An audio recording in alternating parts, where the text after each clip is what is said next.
Welcome to Critical Aspects of Law Enforcement, a podcast where we dive into the physical, mental, emotional, and spiritual well-being of the law enforcement officer. Minor injury accident in the 2700 block of 156th Avenue Northeast. All right, welcome back to Critical Aspects of Law Enforcement. I'm your host, Vernon Phillips, and today we are joined with Kim Ingram. So Kim is a first responder therapist, and she's been doing a lot of good work. And I'm going to turn it over to her and let her introduce herself, just who she is, a little bit about her background, and what she's doing right now for our first responders. So Kim, I appreciate you coming on. So thank you for taking the time. No problem. So I'm Kim Ingram. I'm a licensed mental health counselor in the state of Florida. I'm also a certified first responder counselor.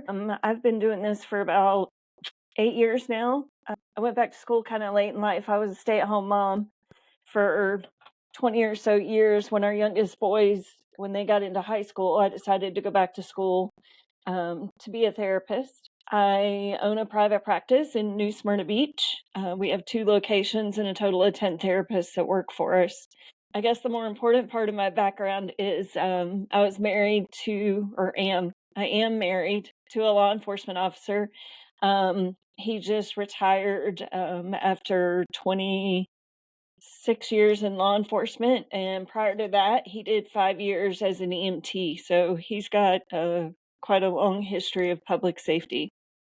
I also have a son who's 7 years on the job now in law enforcement as well. So I have quite a extensive background with law enforcement and first responders. Well, that's good. I mean, because that's also very important. So there's a couple of things there I want to touch on. One is you might have to kind of get with Nate and kind of clarify that first initial statement there, but I'm sure he's going to be okay. Yeah, for sure. But so you've been doing this the last 8 years, and from what it sounds like because you were a stay-at-home mom and raising your kids, that made you say, "Hey, I need to go and help other people because it's been too much." Right. So once the kids got bigger, I homeschooled for a long, long time as part of that. And once the kids got bigger, it's funny because my husband, Nate, he joked that he worked the first 20 years of our marriage and the next 20 years was my job. So I went back to school, and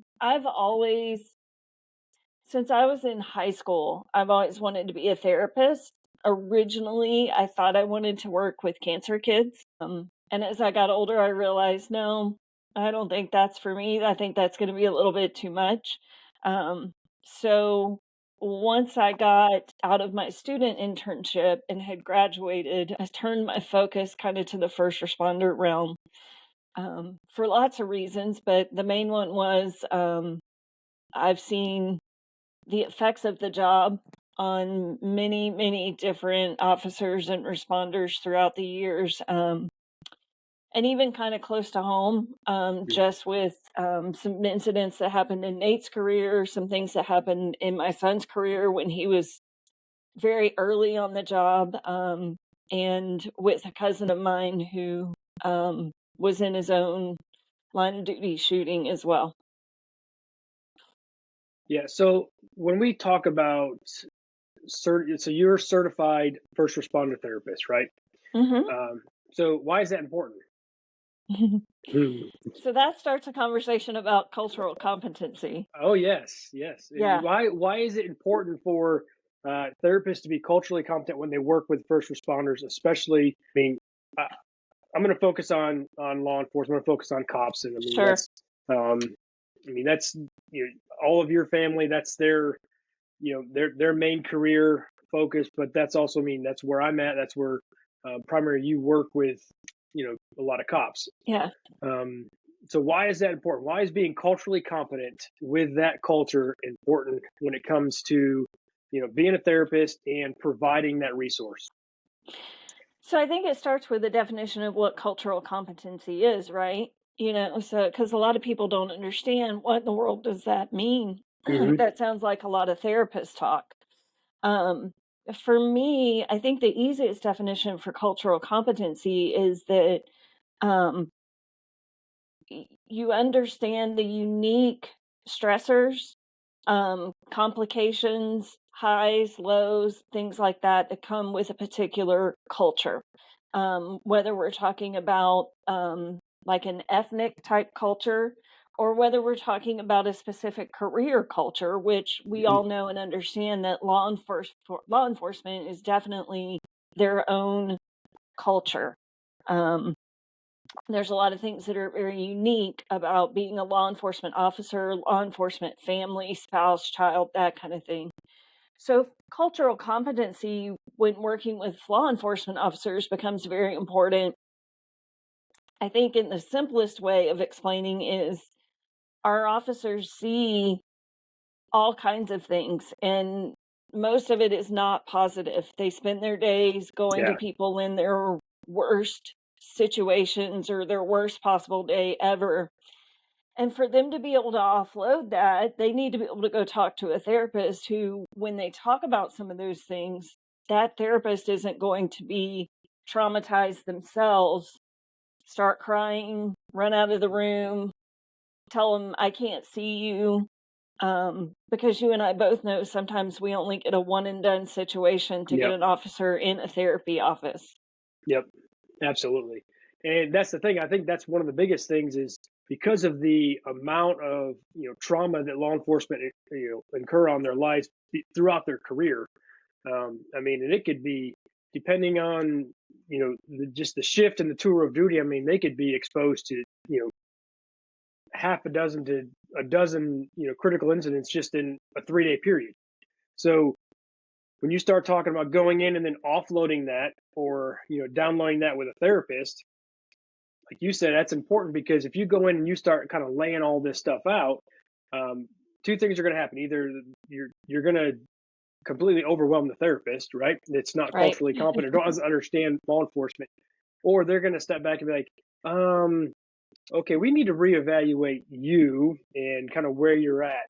When all they want to do is just go in and say, right? They just Right. kind of want to dump. Hmm. And if it's the therapist isn't culturally competent to understand law enforcement, the law enforcement officer, and that they need to go somewhere where they can express and share the things that they've seen in a way that is therapeutic for them and gets Right. them to kind of exhaust those emotions that are tied to it. They have to be able to hear that and allow that to not then impact them, right? But Hmm. then to be able to understand, like, all right, look, they're just sharing. Doesn't mean that they're crazy, right? Right. Right. For I sure. mean, case in point, we had some an individual that I just kind of pointed your way not too long ago. After they called me and they're like, hey, somebody that's culturally competent because I just went to this one place and I seriously thought she was gonna, I thought the people were gonna be waiting for me to put me in a straitjacket and take me to the cuckoo house. And all I'm doing is just trying to talk about some of the things I've seen at work. That's a real concern for a lot of cops. Right. That if they go in there and if I talk about the things I've seen or the things that are bothering me, that they're automatically going to, cut me and say you're not fit for duty.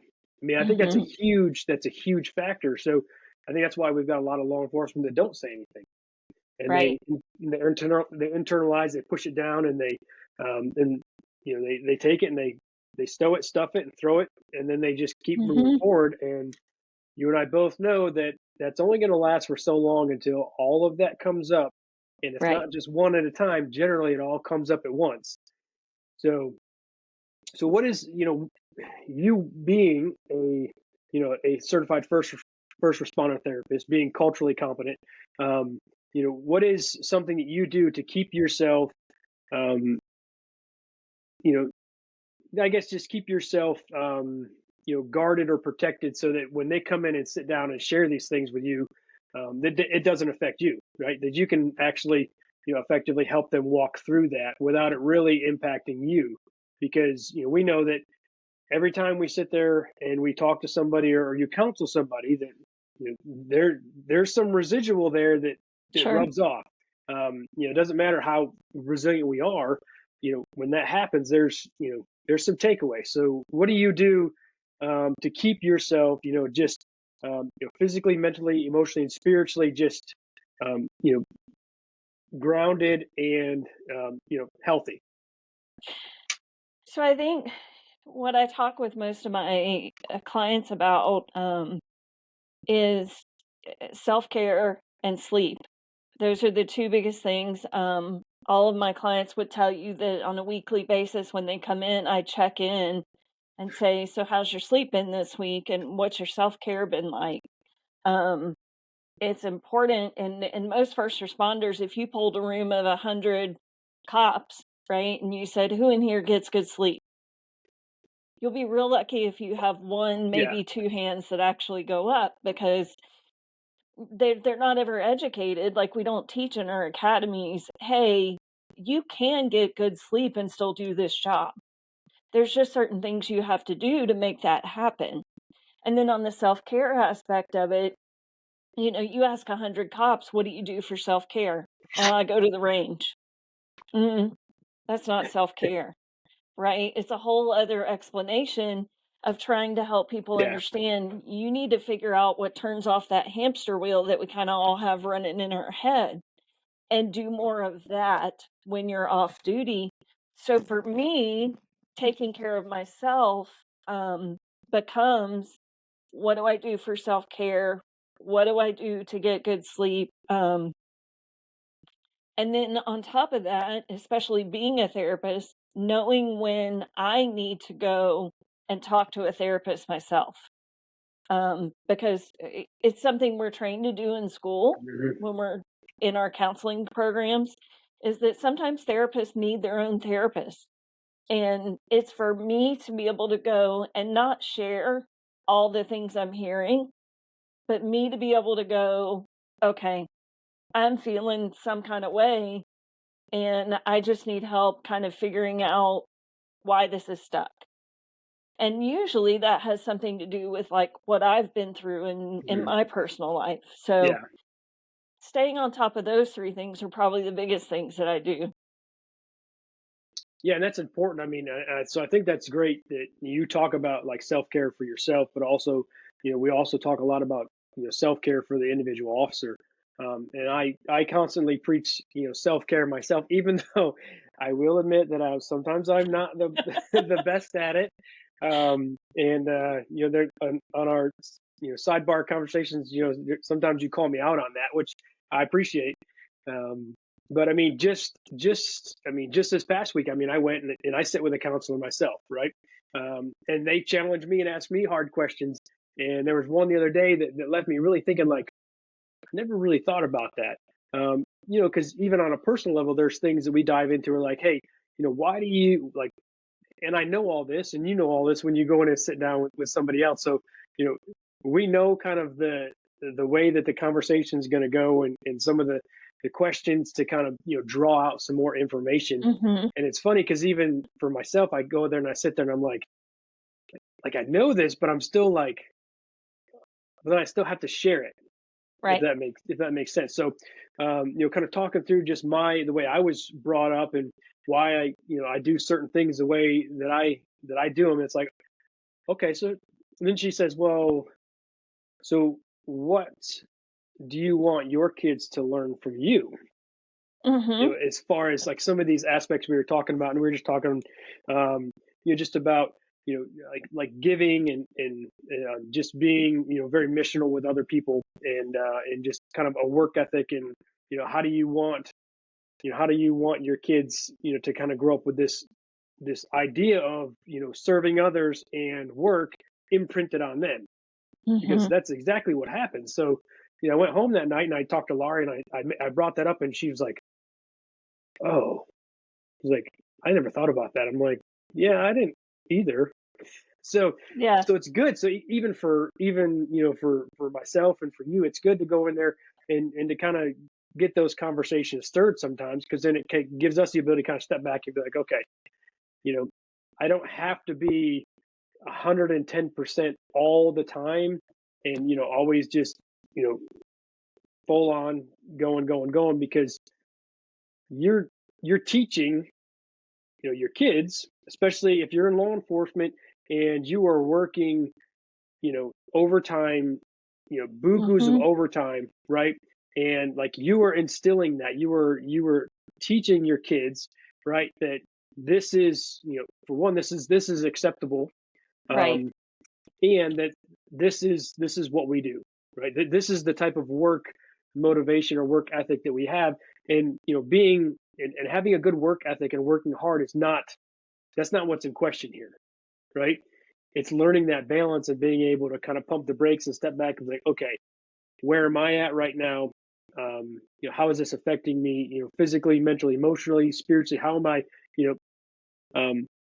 Because like we have to understand that it's checks and balances, right? Right. We can't just be always withdrawing and not depositing into ourselves. Because what happens if you're using your bank account and you're not putting anything in there, but you're continuing to use your bank card? Eventually, you're going to overdraft. Right. And you overdraft because there's not enough funds in there to cover what you're buying. So it's the same thing with us as individuals, right? If we are not investing in ourselves and taking that time to say, hey, whoa, and invest into us, right, to deposit into us, eventually we're going to deplete the resources, and Right. we're going to have insufficient funds. So when we start looking at law enforcement, what do you think that right now, just in the law enforcement community, what is something that the law enforcement community is doing well? As far as their individuals, their officers and their deputies and things like that. What do you think that, just as a general broad spectrum, what is law enforcement doing well when it comes to the person, wellness, and just really focusing on the individual? I think that we're starting to see a shift because what I call old dog cops. So that's you, that's my husband, that's our Whoa, older generation. hold on now.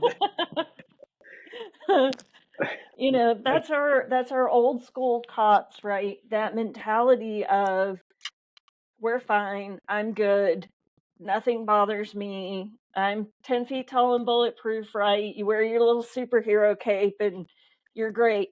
And I've never said I'm fine to you ever. true, that's true. Um, I may have but said it. I may have said it the other day. yeah, that mentality is starting to shift. And we're definitely seeing more command staff at least turn and take a look at, okay, wait a minute, maybe we're not serving our officers well in the mental health aspect. It's a slow turn. It's nothing's happening quickly, but in the past there hasn't even been a look in that direction. And unfortunately, I think part of what is making people start to look at that is we have very high rates of officer suicide right now. We're having very high rates of line of duty death, things like that, just because of the climate of our nation. And I think that in itself is forcing admin and others to go, wait a minute, we're not taking good care of our officers. So we really need to look at that. Yeah.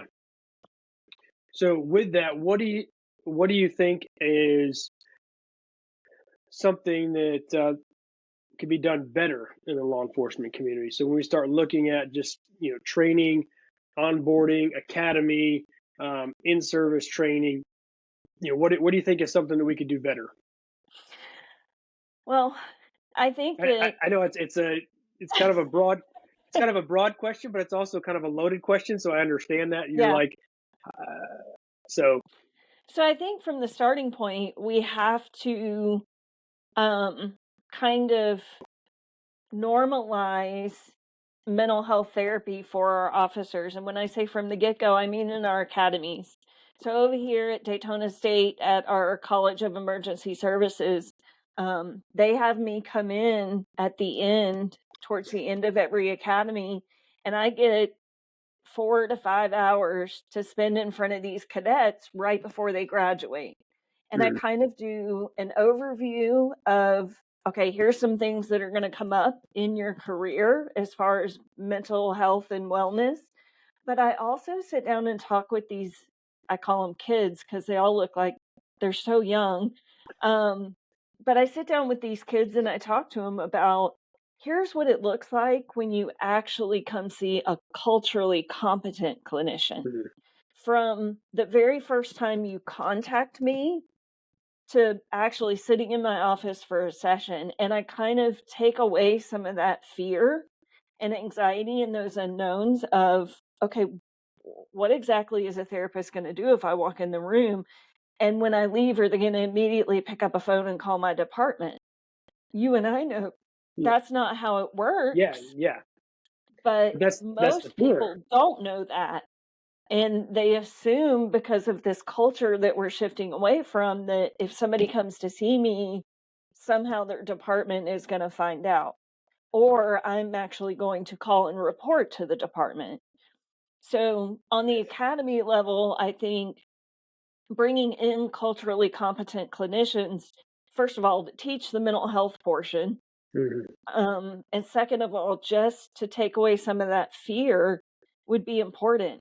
I think that from an in-service perspective, we need to have clinicians, culturally competent clinicians, teaching mental health and wellness and educating about PTSD and trauma and all those kinds of things instead of either ignoring it, which some departments are doing, or having, like I said, the crusty old dog cop go in there and go, hey, this is what PTSD is, and moving on. Yeah. So I think there's a lot of things. I think that we're starting to see more attention being paid to actual critical incidents and trying to navigate those in a healthy way within departments. Um, I was just in a training, and one of the things that was so important to me at that training was they actually said, hey, when we do these debriefings, we really need to have a mental health clinician present. And I think that's something that a lot of our departments don't recognize and choose not to do. And there's a lot of mental health clinicians out here who are culturally competent that would be more than happy to be part of those, but we're just not being invited. Mhm. Yeah, I mean, and there's a lot there. I mean, so what you're saying, I mean, I'm glad that that's what they're doing. They're giving you that opportunity to share and to talk about that from from a therapist standpoint, so that they can begin to have some education. Like, hey, it's okay to come in and sit down and talk to somebody, and it's not like you're going to leave. I'm going to pick up the phone. Mhm. So, I'm pretty fortunate, with where I work, that they give me the opportunity to do that with our new recruits and our new hires that come in, and we are able to kind of go through, some of the critical aspects of law enforcement, right? The areas that change within themselves, because statistically, after within the first 5 years, that that young officer or that new officer is not going to be the same individual they were when they Right. started. It's Mhm. just the profession. The profession changes you. Now it's up to you as the individual how much you allow it to change you, right? I mean, naturally, and this, it's going to change you, but doesn't mean that you're going to end up being, the salty old dog, right? Right. Or the crusty old FTO. But with like you said, the education and the training and just the bringing the awareness to, hey, look, it's okay to kind of offload this stuff before it becomes a problem. That gives them the ability to to continue progressing forward and to have a nice long successful career. So when I want to kind of jump into real quick, so you said you educate them on, hey, what it looks like when they come in. So if a law enforcement officer comes to see you, what can they expect? What's kind of the process?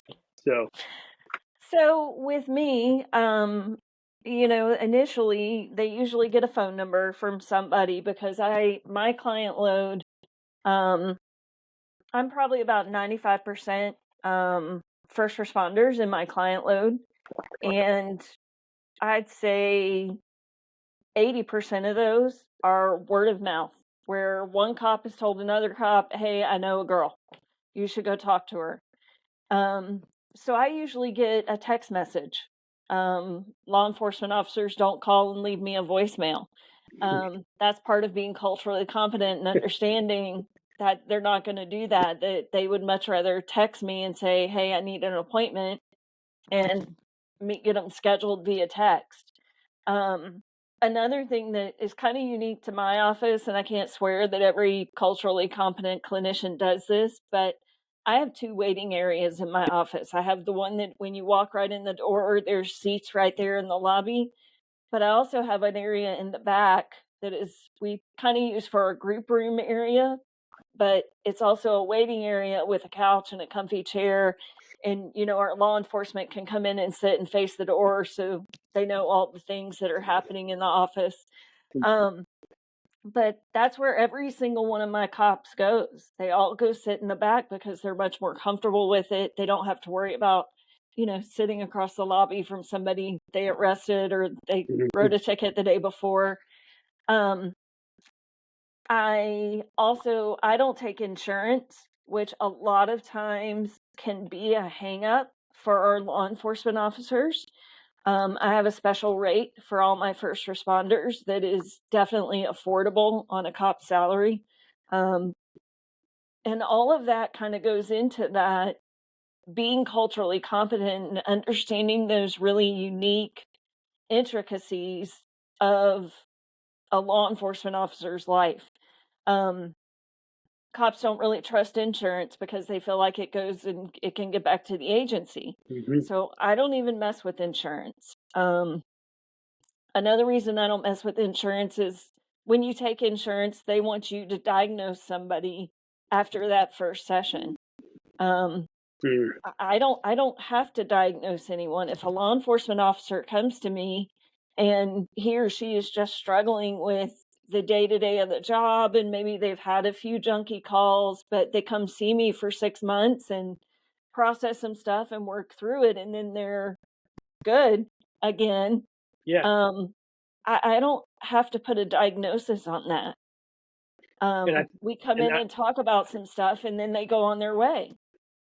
yeah, and I think that's huge, especially in the in the first responder law enforcement community. Is a lot of them do not want to go and sit with a therapist or go to counseling because they're they're afraid that they're going to get a diagnosis. They're going to get branded Right, with something because that's exactly what they feel it is, right?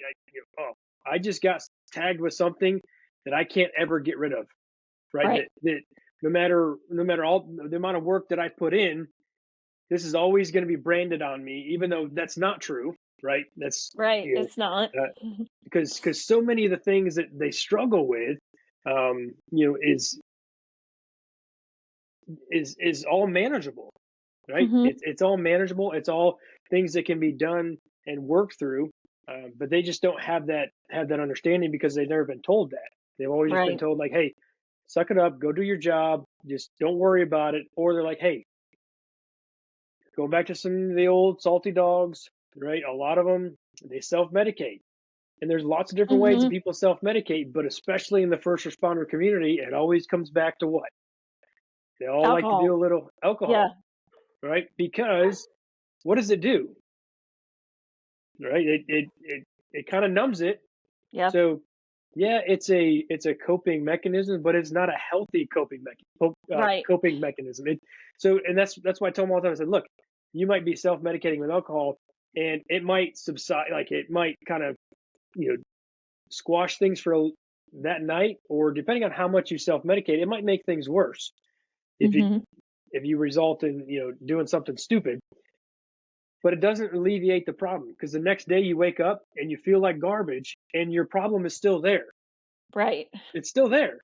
So all you've done is just you've masked it for a little bit of time, and then also like if you're using alcohol to sleep, that's not an effective way to get good sleep because statistically Mhm. you're not going to get good sleep. Right. You might fall asleep for a couple hours, but then what happens when it wears off? Oh, now I'm wide awake at Yeah. 3 o'clock in You the can't morning. get I don't back to sleep. can't get Yeah. back to sleep. So So that's important. I think it's important for them to understand and know, like when they come in, like, hey, what it looks like, and especially when 95% of your clientele are first responders.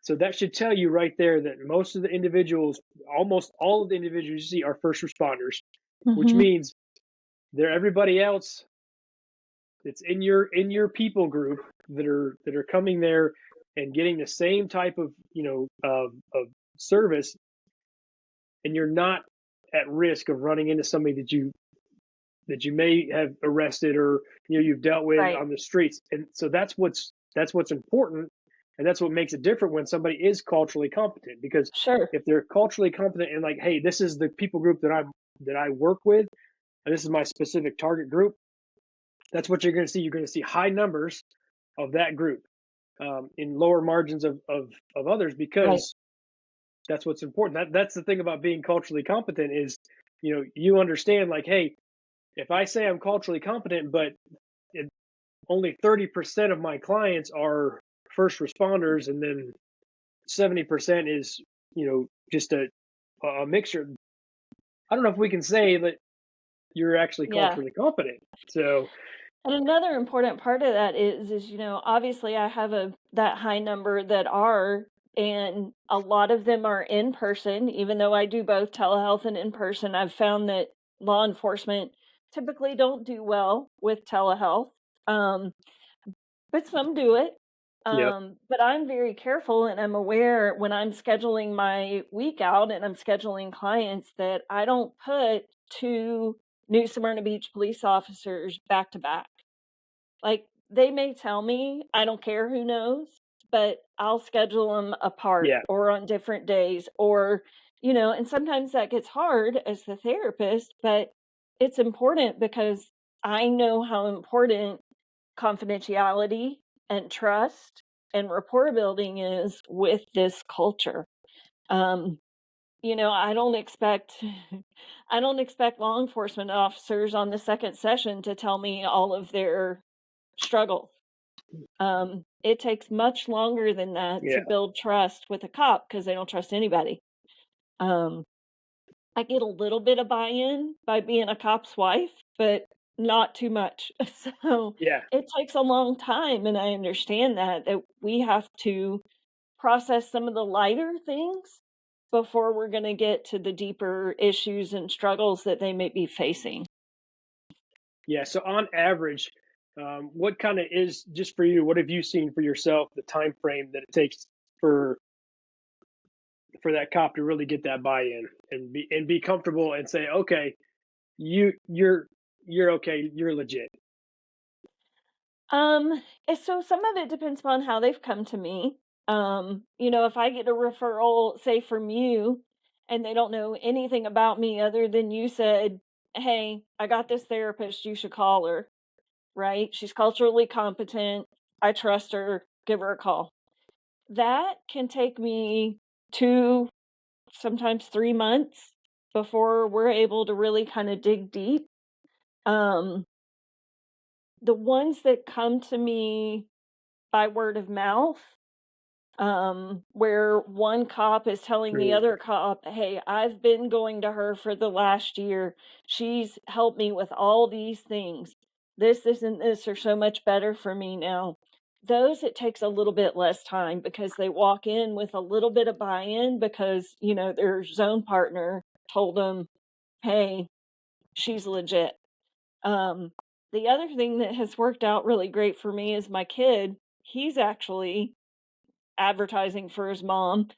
Um, and some of the people I've gotten where he's referred to me, um, that time is even less because they're like, "Oh, well, this is his mom." So uh, it works, I have a shorter time frame to try and build that trust. So, and then we have some that I could see them for a year and they still don't fully trust me. yeah. So, and I'll say this, and you can yell at me later for sharing this, but I've referred several individuals to you, and there's one that loves to refer to you as the wizard. So I'll just put that out there, so all of y'all can take that for how you want. Um, like I said, you can yell at me later for putting that out there, but I wanted to plug that in there because it's, I think that's important when we start talking about, cultural competency, because if you've got somebody, who's potentially a salty old dog, right? Right. Who's got that? Hey, I'm Superman, I'm Iron Man, I'm whatever. I'm the guy that Yep. holds it all together. But then they refer to you as the wizard.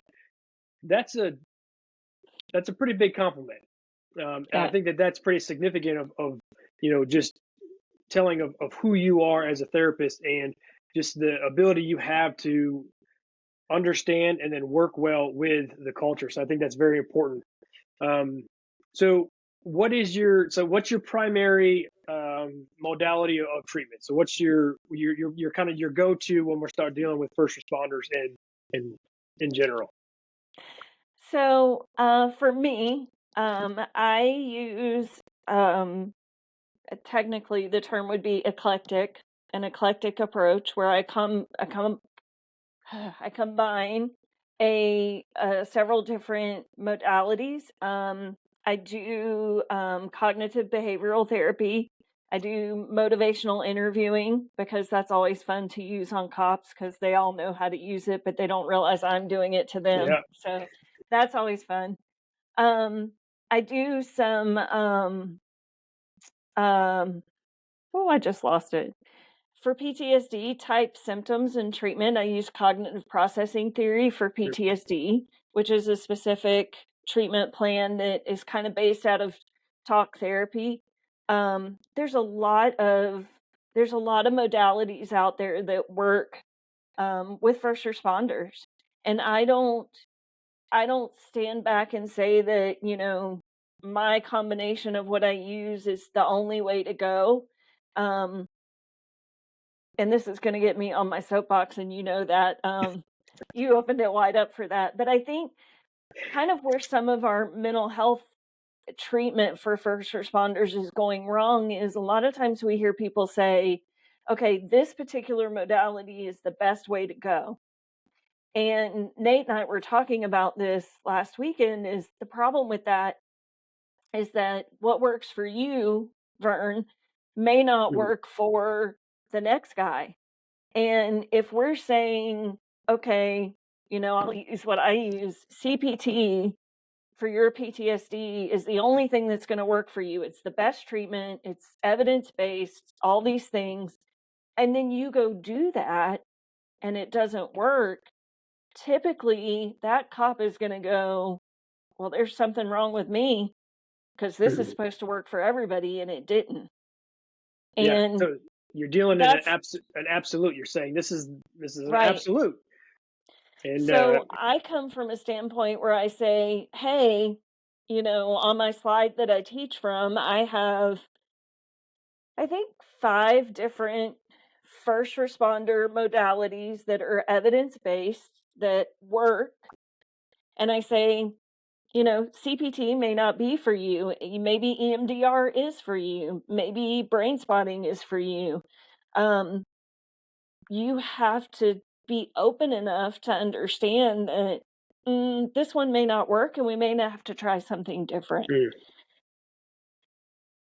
yeah, and I think that's important because, like I said, I mean, when you make that statement, you're like, hey, this is it may be evidence driven, like, hey, this is like it's proven, and it's like, yes, it is, but that doesn't mean that that's always going to work with every single individual, which is Right. why we've got several different modalities of treatment that are Mhm. available that people can get trained in and certified in. That's why there's so many different ones. Shoot, you've got it, like you said, anywhere from CPT to EMDR to art therapy to music therapy to, you know, uh, I mean, there's Yeah, there's all there's so kinds. So much. and so I think it's important now, for therapists, there might be one that you particularly do well, or that you found to be um, rather effective with your clients as you've Mhm. gone through.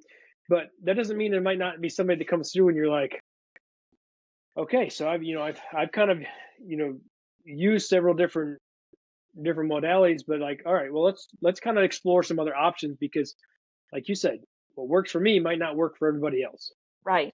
And that's kind of like when we start talking about like critical incident traumatic events, because everybody's like, well, we need to define what a critical incident traumatic event is. Like we need to put it on, like, and we can for the most part, like we can do a broad definition of what it is, Sure. but every individual is going to respond to an incident differently. So Right. what might be a critical incident traumatic event for me might not be for you, Sure. and vice versa. So you have to be able to kind of adapt and then reevaluate. But I think that's also what is important about being a not just a culturally competent therapist, but just a competent therapist, Sure. right? Sure. Right. Um, The therapist has to not be afraid to say, "Hey, I've tried my things and I don't see that it's really helping you. So let me help you find someone who can." yeah, And I always tell 'em, any of my clients in that first intake session with me, I tell them, there may come a point where you feel like we're not making progress, or maybe even at the end of this session, you just don't like the sound of my voice and you don't want to see me. Just let me know. You're not going to hurt my feelings because I'm self aware enough to know I'm not for yeah, everyone. But let me be a part of helping you get to where you need to be because that's what's important to me. If I can't help you, I'm sure that I can find someone who can. So I'm more concerned about that part of the process than I am, me keeping all the clients to myself. yeah. And there's a couple of things I want to kind of start gravitating towards, but before we kind of shift gears here a little bit, what for you, being that you're a certified first responder therapist, and that's primarily the group that you work with, if there is somebody either just kind of getting into being a therapist, and wanting to provide that service to first responders, what advice would you give to them? I would tell you that the first thing you need to do if you're a student intern or registered intern with the state of Florida, you need to find a supervisor who's culturally competent with Mm, that culture. And I can tell you that there's not many out there who are both, because the qualified supervisor designation in Florida is something you have to go take a class for as a therapist. You have to be licensed for 5 years. There's all these criteria you have to meet. And so it takes a while to get those out there. Um, Being a culturally competent first responder therapist is kind of trendy right now. There's a lot of therapists out there who are saying, "Oh yeah, I can work with first responders," but they don't have any cultural background with first responders. So I would caution therapists who say, "Oh yeah, this is something I want to do." If you don't have the cultural background, then you need to be out there finding all the classes for trainings. mm, You need to be out there doing ride alongs. You need to be out there embedding yourself in the culture before you start seeing the clients. Because if you don't, it's going to be either harmful to you or to the client. And yeah, we don't want either of those. yeah, absolutely. So yeah, and so I appreciate you, taking the time to kind of explain a whole lot of things. And we, we Sure. we didn't do too bad jumping around, and I tried not to, like, hit some of those hot button topics. Uh, we came close there for a minute, We but did. we did, but we kind of skirted that. So so yes, you've got your practice, but then you're also involved in some other um, some other groups that are specific for helping first responders, right? And Yes. one of those is how to love our cops. Yep. So explain a little bit, kind of your role with them, and then explain what how to love our cops is, just so we can kind of get a little backstory on that.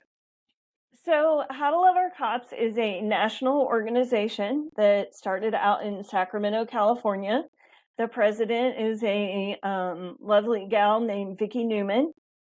She was, is, I did it again.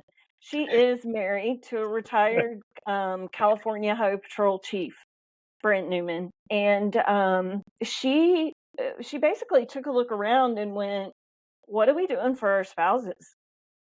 And so often, our law enforcement spouses are kind of on islands by themselves. Um, we're part of the culture, and we understand, that our officer wants privacy and things like that. And so a lot of times spouses don't build good support networks.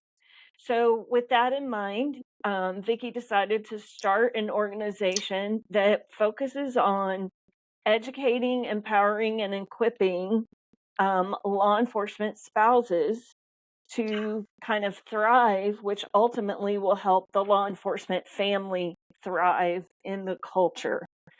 So my role with How to Love Our Cops is I'm the Florida State Liaison.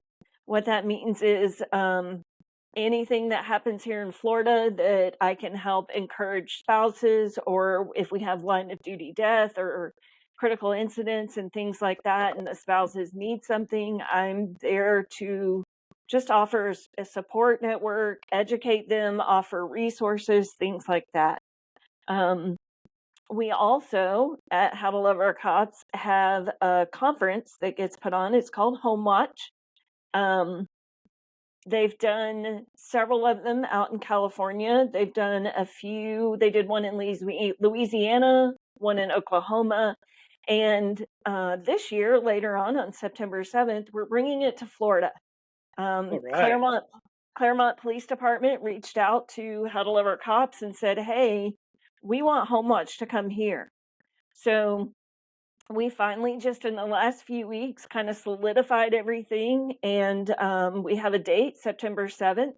It's a one-day conference. It's from 9 to 5, and that conference really focuses on that educating, empowering, and equipping the law enforcement family to just kind of thrive and be stronger in their relationships and their families. Yeah, and I actually have that flyer, so I'm gonna put that flyer up. So and with the flyer there's a QR code that you'll be able to to scan and everything. But once I get that flyer up, I'll let Kim kind of go through and explain a little bit more um, what what it is and what's going to be taking place. So what you see here on the flyer is the date, the time, where it's going to be. It's going to be over in Claremont.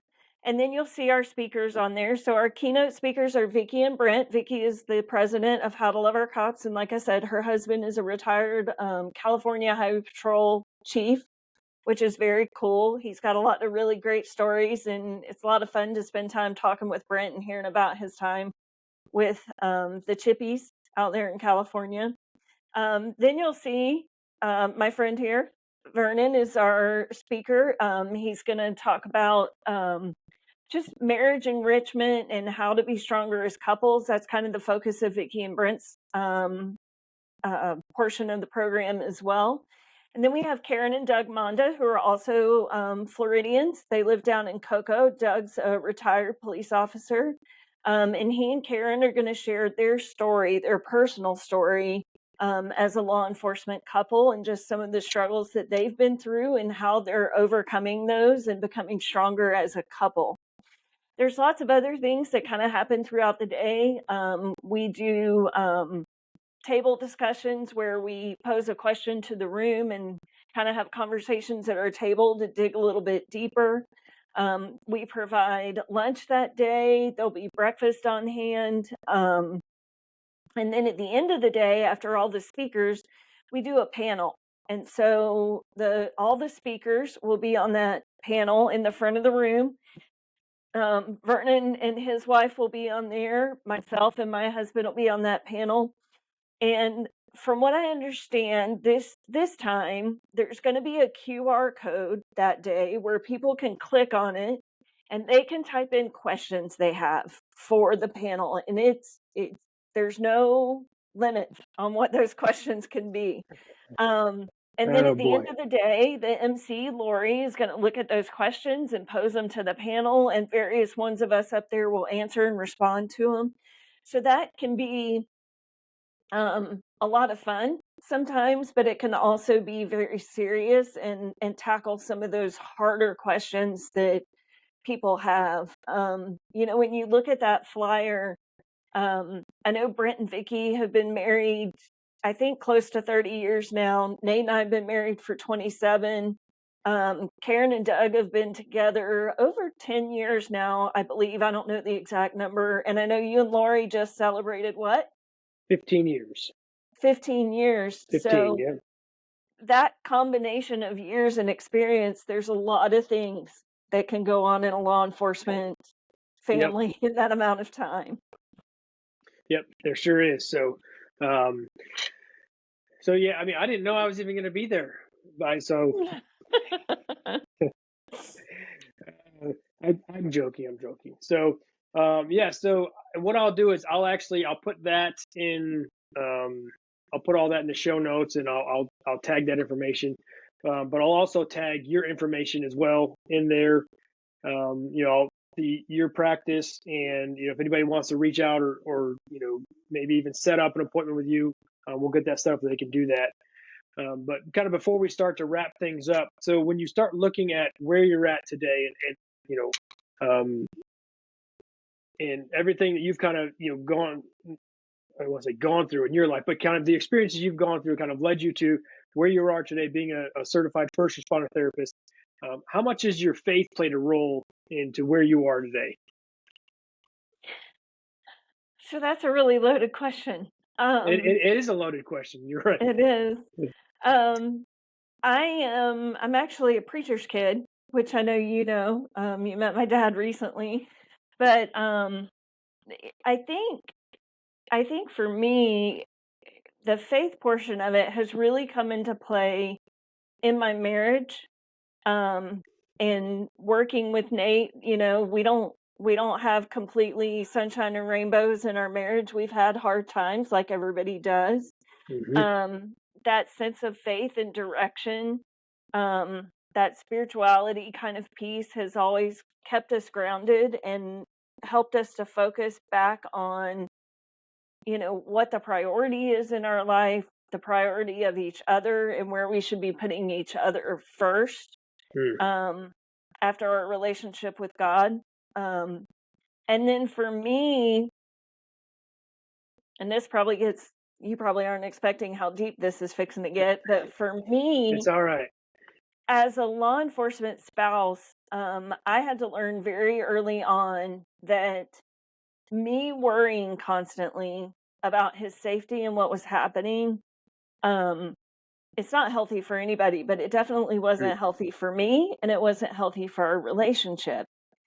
So I had to do a lot of introspection at a very young age on, okay, what does God say about this? What does the Bible tell me about this? And basically, the way I changed things for me was, it wouldn't matter if he was on duty or at home. If it's his time for God to call him home, I'm not going to change that. Mm-hmm. So I found an incredible sense of peace and solace in that. And honestly, I can tell you that once I got that worked out, there was probably only, I tell people there was only one time where he was on the job where I really worried about him, and that was after 9/11 when they grounded a plane in his jurisdiction and he had to guard it and check it, and I was a little freaked out by that. But Yeah. I haven't worried about him. I've just kind of rested in the fact that I know his training ability. I know how he's a great cop. And I know that God's got him. And if it's time for him to go home, then okay, God will get me through that too. I will admit it's harder to come to that place when your kid goes into law enforcement. That's a whole other conversation there. But no. It is.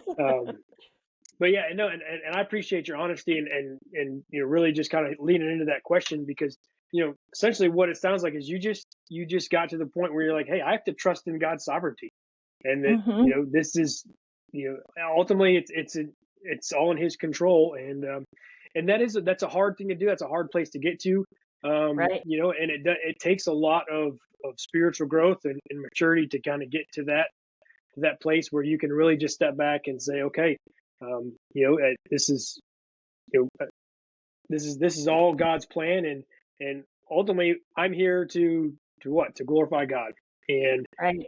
that's what our lives are about. So no, so I absolutely appreciate you sharing that. So I appreciate you taking the time to jump on and just Of share course. about yourself, share about your practice, share about how to love our cops, and just kind of give us a glimpse into what it means and what it looks like to be a culturally competent therapist working with the first responder community. And I'm going to put, some of that contact information in the show notes. But, if you're listening, you're somebody that's like, hey, you know what? I would definitely like to try to, talk to Kim. You can reach out to me, and I can make that connection. You can reach out to her also. So, other than that, I appreciate you coming on, and Of thank you, course. Thank you. and keep working with those that serve our community. So, thank you. Yeah, of course. Anytime.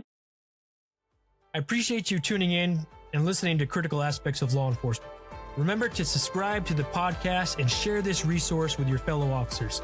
The goal of Critical Aspects is to serve, support, and sustain the law enforcement professionals. So head over to www.criticalaspects.org for more resources and information. And as always, God bless and be safe.